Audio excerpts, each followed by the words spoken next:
Hey everybody, this is a quick video in case you have a Lenco DIR-200WD Internet Radio and you need to do a hard reset to the factory default settings on it.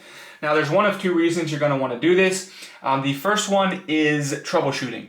If you're having any issues with this radio not working or not responding or not connecting to the internet, or if you're just having any kind of sort of functionality issues like that, can very often be fixed with a hard reset.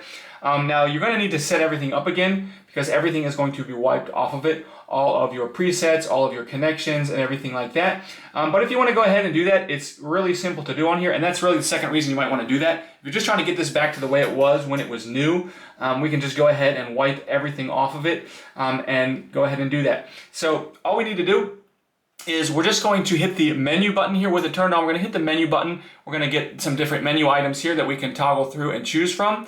And then we are going to select the system settings option.